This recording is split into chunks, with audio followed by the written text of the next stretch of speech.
stop scrolling. Don't blink, because what you are about to hear is uncomfortable, but true. Right now, a Caltech researcher is deconstructing a complex system in 60 seconds that would take most people 3 weeks to understand. Not because they possess a genetic anomaly, not because they sit in a room for 14 hours staring blankly at a wall, but because they were trained to view skills as raw data to be compiled, not as obstacles to be feared. They are operating on an algorithmic blueprint. Meanwhile, you are still treating learning like a lottery. Think about it.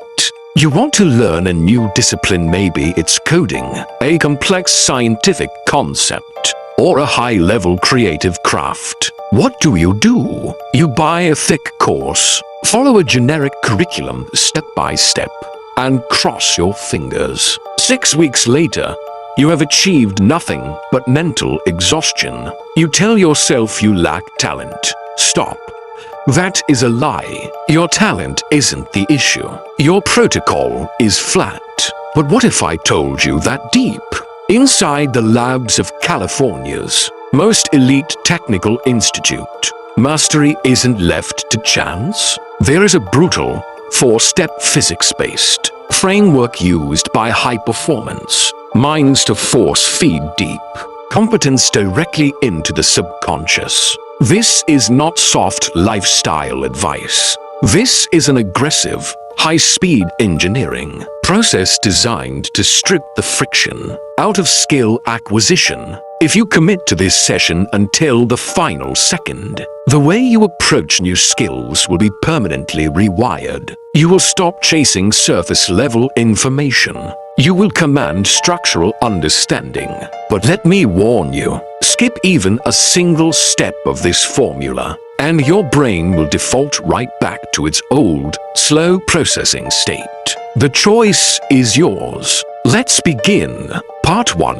The atomic decomposition. Most people fail to learn because they try to swallow an elephant whole. They look at a massive skill and try to attack the entire surface area at once. Caltech thinkers apply first principles physics. They don't look at a skill as one massive block. They view it as an assembly of atomic components. Before they even practice, they use a brutal deconstruction phase. They break the entire skill down into its smallest, fundamental sub-skills. If you are learning physics, you don't study mechanics. You master free body diagrams first. If you are learning to edit cinematic video, you don't learn editing. You isolate pacing, color science, and spatial composition as separate micro-wars. By shrinking the target, you eliminate cognitive paralysis. If your target is too broad, your brain cannot build the necessary neural pathways. You aren't slow. Your target is just too blurry. Part 2. The algorithmic bottleneck. Here is the secret that traditional educators hide behind dense curriculums. 80% of your ultimate execution speed depends on fixing your tightest bottleneck. Average learners focus heavily on what they are already good at because it gives their brain a cheap hit of dopamine. They practice the parts that feel smooth, leaving their core weaknesses completely exposed. When pressure hits, the entire system breaks down. The Caltech protocol requires structural hunting. You must deliberately locate the single sub-skill that is bottlenecking your entire progress. You ask yourself, what is the one element that, if fixed, would make everything else fall into place? What would break the system if removed completely? Once identified, you ignore everything else. You pour 100% of your cognitive intensity into that specific gap until it dissolves. Structure creates speed. Polishing what is already easy creates a dead end. Part 3. Cognitive feedback destruction. Let's kill the most comforting illusion in learning.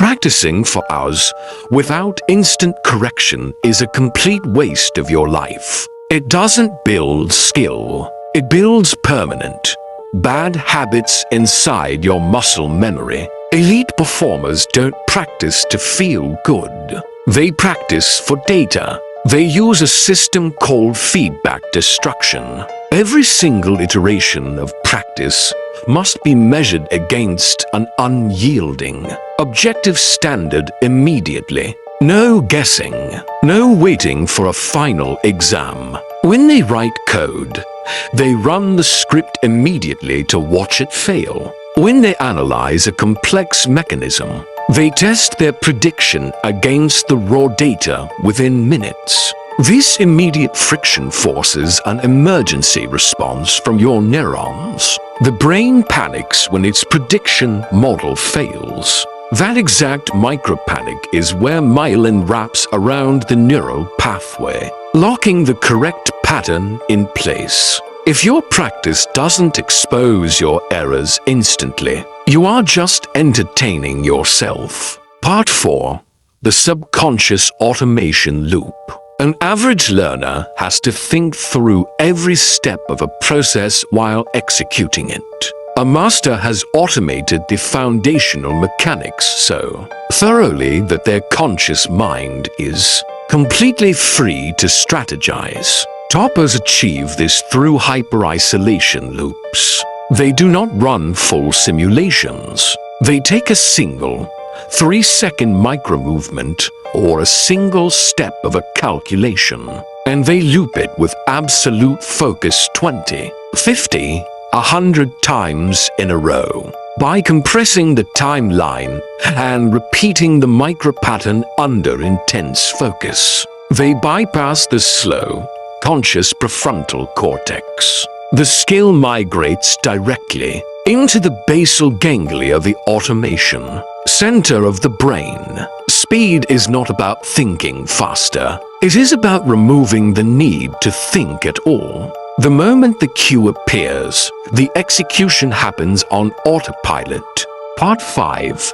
The 90-minute war. They do not drift through hours of casual practice. That is a myth that looks productive on social media, but produces zero actual competence. Human focus is an energetic resource with strict biological limits. Instead, they execute 90-minute deep cycles. For 90 minutes, your environment becomes a hyper-focused bunker. The phone is placed in another room. No secondary tabs. No external noise. Just you and the isolated bottleneck. You push your mental faculty to its absolute threshold of cognitive strain. And the moment the clock hits 90 minutes, you drop everything. You stop. Because deep structural learning happens during the recovery phase, not just during the stress phase. Intensity beats duration every single time. Stop measuring your progress by how long you sat at a desk. Measure it by how hard your brain had to strain. Part 6. The identity shift. This is the hidden accelerator that locks the entire protocol into place. Your mind is an organic computer that runs whatever script you feed into its identity center. If you identify as a novice trying to get good, your brain accepts that identity and limits your processing speed to protect you from the stress of high-level thinking. You are literally programming your own cognitive ceiling. Caltech thinkers remove emotion from the learning curve. They don't view a failed attempt as a personal reflection of their intelligence. They view it as a system error that simply needs an optimization patch. They identify as a debugger. Change the sentence inside your head, and you change the speed of your execution. The final lock. Look at what just happened over the course of this breakdown. Your mind has stopped viewing high-level mastery as a mysterious gift. It is a predictable system of engineering. You are never bad at acquiring skills. You are just using a broken framework. But now, the Caltech blueprint is open in front of you. Having information without immediate execution is just noise. So do this right now. Do not write a generic comment. Comment exactly one bottleneck you are going to isolate and attack tonight. Using this protocol, name it. The second you type it out, your brain marks it as a survival priority. What the brain marks, it keeps. If this session rewired the way you view your potential, hit the like button to signal to your mind that this matters. And if you want to learn how the top 1% command their reality, not just how they study, but how they think, subscribe. The next sequence will unlock a framework that cannot be ignored. I will see you there.